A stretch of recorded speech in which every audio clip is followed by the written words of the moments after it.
Hello friends, so talking about mechanism of coagulation, there are two pathways, intrinsic pathway and extrinsic pathway. What is coagulation? जब आपको कोई injury होती है, थोड़ी देर में ब्लड आना बंद हो जाता है, तो that is coagulation in very simple terms.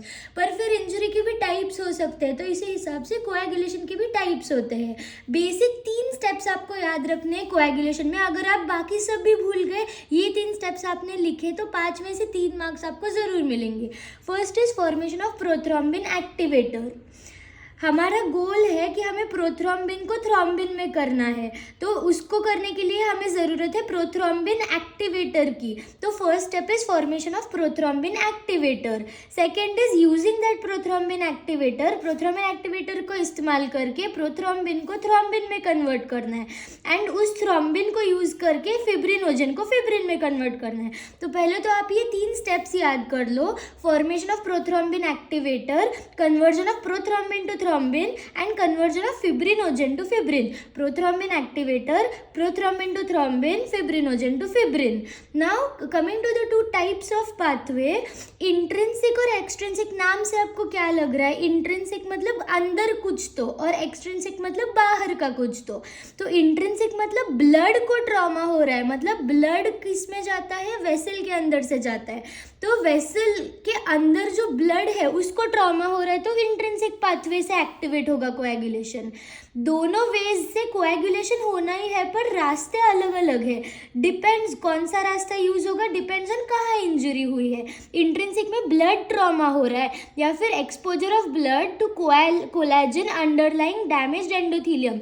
Blood vessel जो होता है ना, उसकी वॉल में कोलेजन रहता है. Collagen is connective tissue. तो अब कोई इंजरी से अगर कोलेजन ऑलरेडी डैमेज्ड है कोलेजन, पर अंदर वाला हेल्दी ब्लड अगर उस कोलेजन के कांटेक्ट में आ गया, तो फिर इंट्रिंसिक पाथवे एक्टिवेट होगा. And third thing is exposure of blood to electronegatively charge wettable surface like glass. ये आपको याद रखना है. Blood trauma, collagen and wettable surface like glass. Extrinsic में क्या हो रहा है, नाम से ही पता चल रहा है. एक्सट्रिंसिक मतलब बाहर. अब ब्लड वेसल है, तो ट्रॉमा टू ब्लड वेसल मतलब वेसल के वॉल में, या फिर एक्स्ट्रा वैस्कुलर टिश्यूज मतलब वेसल के अराउंड जो टिश्यूज है उनको, लाइक कैपिलरी पेनिट्रेट करती है टिश्यूज में, तो उस टिश्यूज को. तो intrinsic pathway is these 3 things responsible for activating intrinsic pathway. And trauma to blood vessel से extra vascular tissues. Extra vascular मतलब वैस्कुलर सिस्टम के बाहर, राइट. तो अब इंट्रिंसिक पाथवे ही थोड़ा बड़ा है, एक्सट्रिंसिक में सिर्फ 2 ही स्टेप्स है.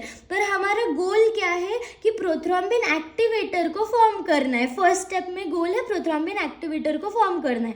प्रोथ्रोम्बिन एक्टिवेटर क्या चीज़ों से बनता है?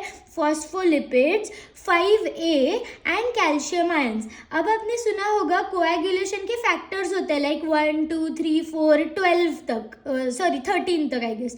तो उसमें से A मतलब एक्टिवेटेड, 5 मतलब 5 फैक्टर, 5A मतलब एक्टिवेटेड 5th फैक्टर.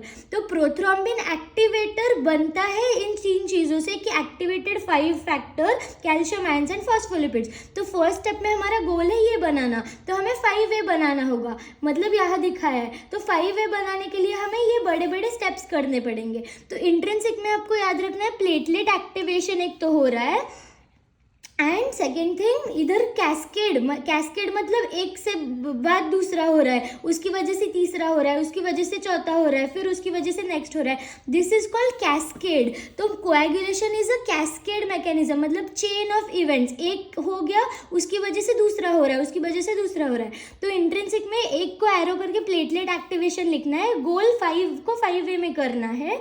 एंड दूसरी तरफ ये आपको रोमन में ही लिखना है एग्जाम में, पर याद रखने के लिए न्यूमरल्स में लिखा है, रिमेंबर इट. 12 11 9 8 10 ऐसे ही याद कर लो. 12 11 9 8 10. तो इंट्रिंसिक पाथवे एक्टिवेट होने के बाद सबसे पहले 12A में कन्वर्ट हो जाता है, मतलब एक्टिवेटेड 12A.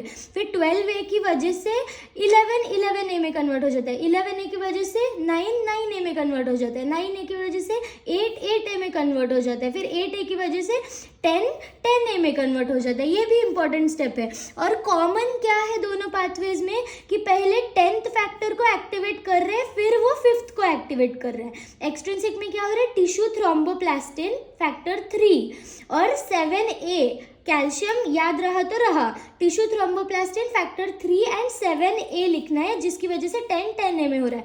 तो अब देख सकते हैं दोनों पाथवेज में रिजल्ट आपको 10 को 10A करना है, जो फर्दर 5 को 5A में करेगा। तो इंट्रिंसिक में 12, 11, 9, 8, 10, 10A में हो गया, और एक्सट्रिंसिक में 7A and tissue thromboplastin with factor 3 10-10A में हो गया। अब ये 10A 5 को 5A में कर लेगा, 5A बन गया मतलब प्रोथ्रोम्बिन एक्टिवेटर बन गया, फॉस्फोलिपिड्स 5A एंड कैल्शियम। तो first step is done, formation of prothrombin activator.